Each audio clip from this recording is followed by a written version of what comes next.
கிரகங்கள். நமது சூரிய குடும்பத்தில் எத்தனை கிரகங்கள் உள்ளது? சிலர் 10 என்று சொல்வார்கள், சிலர் 8 என்று சொல்வார்கள், சிலர் 9 என்பார்கள். அறிவியலாளர்களின் முரணான கணிப்புகளாலேயே இந்த குழப்பம். இப்போதைக்கு நமது சூரிய குடும்பத்தில் 8 கிரகங்கள் என்று ஆராய்ச்சியாளர்கள் கூறுகின்றனர். ஜூபிட்டர் கிரகமே நம்முடைய சூரிய குடும்பத்தில் மிகப்பெரிய கிரகம். 11 பூமிகளை இதில் வரிசையாக அடுக்க முடியும். 1300 பூமிகளை இதற்குள் நிரப்ப முடியும். பூமியை போன்று வாழ தகுதியான கிரகங்கள் இந்த பிரபஞ்சத்தில் இருப்பதாக கூறினாலும் நம்பகத்தன்மையான ஆதாரங்கள் இதுவரை நமக்கு கிடைக்கவில்லை. நமது சூரிய குடும்பத்தில் சூரியனுக்கு மிக அருகில் உள்ள கிரகம் மெர்க்குரி. சூரியனை சுற்றி வர மெர்க்குரி எடுத்துக்கொள்ளும் கால அளவு 88 நாட்கள். அடுத்ததாக வீனஸ் கிரகம். வீனஸ் சூரியனை சுற்றி வர 243 நாட்கள் எடுத்துக்கொள்கிறது. வீனஸ் கிரகத்தில் எரிமலைகள் அதிக அளவில் இருப்பதால் கிரகம் 85% எரிக்குழம்பு நிரம்பிய காட்சியளிக்கிறது.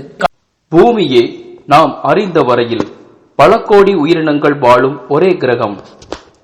பூமி சூரியனில் இருந்து மிக சரியான தொலைவில் இருப்பதாலேயே பூமியில் நீர் இருக்கிறது.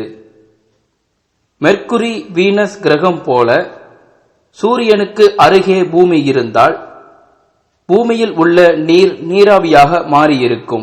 பூமி இன்று இருக்கும் இடத்தை விட்டு கொஞ்சம் தொலைவு சென்றால் செவ்வாய் கிரகம் போல நீர் உறைந்து போயிருக்கும். செவ்வாய் கிரகத்தில் ஒரு நாள் என்பது 24 மணி நேரம். ஆனால் ஒரு வருடம் என்பது 687 நாட்கள். ஜூபிட்டர் கிரகத்தில் ஒரு நாள் என்பது 9.9 மணி நேரம். ஒரு வருடம் என்பது 11.9 வருடங்கள். ஜூபிட்டர் கிரகத்தில் ஈர்ப்பு விசை பூமியை விட 20,000 மடங்கு அதிகமானது. சனி கிரகம்தான் கிரகங்களிலேயே மிகவும் லேசான கணம் உள்ளது. சனி கிரகத்தை ஒரு தண்ணீர் தொட்டியில் போட்டால் அது மிதக்கும். சனி கிரகத்தில் ஒரு நாள் என்பது 10.7 மணி நேரம். ஒரு வருடம் என்பது 29.5 ஆண்டுகள். யுரேனஸ் கிரகத்தை எதிர்பாராத விதமாய் வில்லியம் ஹெர்ஷல் என்பவர் 13 மார்ச் 1781 கண்டுபிடித்தார்.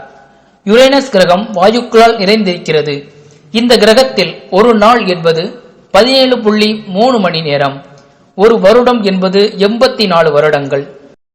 நெப்டியூன் கிரகத்தில் -200°C வெப்பநிலை காணப்படுகிறது. நெப்டியூனில் வீசும் காற்றின் வேகம் 2160 km/h. நெப்டியூன் கிரகம் 23 செப்டம்பர் 1846 தான் கண்டுபிடிக்கப்பட்டது.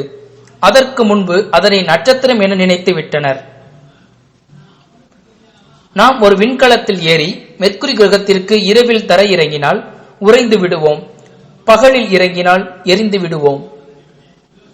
வீனஸ் கிரகத்தில் தர இறங்கும் முன்பே சல்பரிக் ஆசிட் மேகத்தில் பட்டு நாம் கரைந்து விடுவோம். செவ்வாய் கிரகத்தில் ஆக்சிஜன் சிலிண்டர்களை மாட்டிக்கொண்டு இறங்கினால் பாதுகாப்பாக இருக்கலாம். ஆனால் புயல் அடிக்காமல் இருக்க வேண்டும். செவ்வாய் கிரகத்தில் வீசும் புயல் பன்மடங்கு சக்தி வாய்ந்தது.